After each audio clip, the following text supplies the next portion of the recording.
हमारे साथ कार्यक्रम में शामिल हो रहे हैं बाजार के जाने माने दिग्गज पेडिग्री एडवाइजरी के फाउंडर दिलीप भट्ट साहब। दिलीप सर, गुड मॉर्निंग, बहुत बहुत स्वागत है आपका।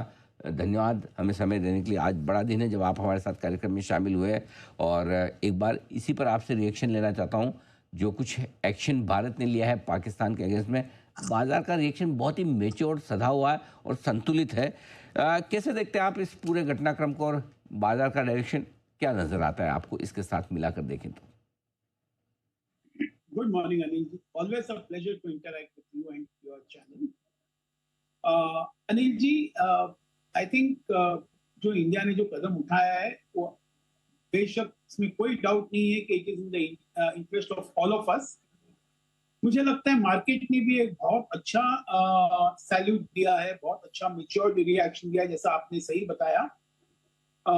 आगे चल के थोड़ा ऐसा लग रहा है कि ये जितना जल्दी निपट जाए उतना अच्छा है। अगर हम इकोनॉमी की तरफ देखें तो इसका इम्पैक्ट इकोनॉमी पे आ सकता है, बिल्कुल आ सकता है। इकोनॉमी जरा रिकवरी के मोड पे है।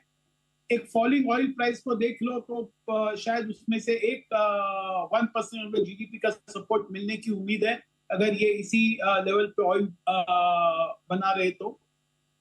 और अगर हम देखें कि अगर जीडीपी ग्रोथ 6.5% रहता है तो अनिल जी मेरा ये मानना है कि ओवरऑल कॉर्पोरेट अर्निंग्स भी बहुत स्ट्रॉन्ग नहीं रहेंगे, थोड़े म्यूटेड रहेंगे। तो ओवरऑल सबको देखते हुए लग रहा है कि कोई जल्दबाजी मार्केट में नहीं करनी चाहिए। अगर कुछ भी लेना है तो भी एकदम स्टैगर्ड वे से, एसआईपी वे से लेना चाहिए। अभी यहाँ पर बहुत सारे मूविंग पार्ट्स है, बहुत थिंग्स चेंज होने वाले हैं, whether it is tariff, whether it is the geopolitical front, whether it is the currency। तो ये सबको देखते हुए लगता है जरा कॉशियस रहना चाहिए, कोई जल्दबाजी मार्केट में नहीं करनी चाहिए। तो ये है आपके लिए, थोड़ा वेट एंड वॉच वाली सिचुएशन में रहें, हड़बड़ी और जल्दबाजी ना करें, ये राय। अब आइए सर, यूके के साथ जो एफटीए साइन हुआ है, फ्री ट्रेड एग्रीमेंट, इस तरह के माहौल में जब 50 काम दूसरे ज़्यादा जरूरी है, उसमें भी साथ साथ जिस तरह से ये डील साइन हुई, कितना फायदा मिलेगा भारत को, कैसे देखते हैं आप? अनिल जी, मैं ये समझूंगा कि ये ट्रेड एग्रीमेंट जो साइन किया है वो बिल्कुल, अगर हम नीति ग्रिटी में जाएं और सेक्टर स्पेसिफिक की बात करें, जैसे कोई टेक्सटाइल्स हो कि ऑटो हो, तो जरूर उसमें I think it will be a great help and it will be extremely positive for India. लेकिन मैं ये मानता हूं कि ये एक एग्रीमेंट पूरे वर्ल्ड को एक स्ट्रॉन्ग इंडिकेशन दे रहा है कि how India is quickly moving towards resolution और एक फेवरेबल ट्रेड एग्रीमेंट साइन करते हैं। अगर इसके साथ ही अगर यूएस का भी हो जाता है थोड़े दिनों में, तो मुझे लगता है कि लाउड मैसेज जाएगा पूरे इन्वेस्टर्स को वर्ल्ड ओवर। और मुझे ये उम्मीद है कि एफडीआई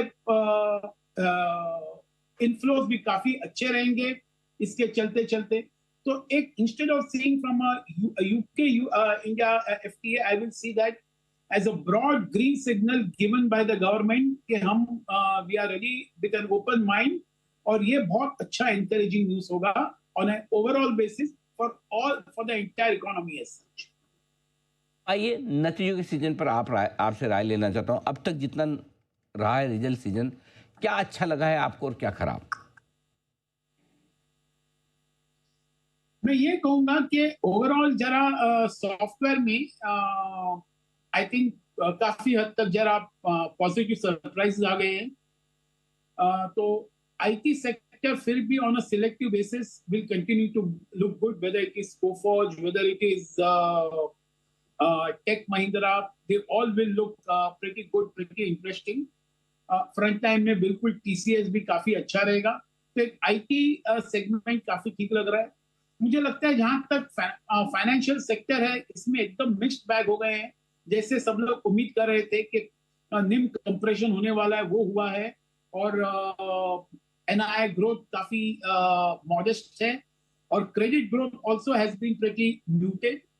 तो ये बैंकिंग सेक्टर में अभी भी लगता है कि प्राइवेट सेक्टर बैंक्स बिल्कुल फोकस में रहेंगे, जो अब तक इतने कुछ परफॉर्म नहीं किए, whether ICICI, whether it is HDFC Bank. Of course, in the last 1 month, they have outperformed. लेकिन on broader last 2-3 year basis में एचडीएफसी ने भी कुछ खास नहीं किया है। फिर प्राइवेट सेक्टर में जरूर ध्यान रहेगा, एनबीएफसी में भी ध्यान रहेगा, लेकिन ये मान के चलना है कि ये सेक्टर में भी कॉम्पिटिटिव इंटेंसिटी काफी बढ़ने वाली है। तो ये फाइनेंस एंड बैंकिंग सेक्टर की बात, मुझे लगता है broadly it has been an extremely mixed bag. और जैसे मैंने थोड़ी देर पहले कहा कि बहुत सारे मूविंग पार्ट्स हैं, तो ये क्वार्टरली रिजल्ट एक कोई सेक्युलर ट्रेंड नहीं देगा, और ना तो कोई मैनेजमेंट जो गाइडेंस दे रहा है, they probably also are not very clear कि how the year is going to roll out. So I will not try to take a call based on this particular quarterly results. I think एक दो quarter के बाद ही काफी clarity आएगी overall as far as the company results and the corporate results goes. Okay, तो ये आपके लिए राय नथियों के लिहाज से। अब आई सर, अगर पैसा लगाना है इस मार्केट में, जब भी मौका ठीक लगे, क्या पसंद करेंगे आप?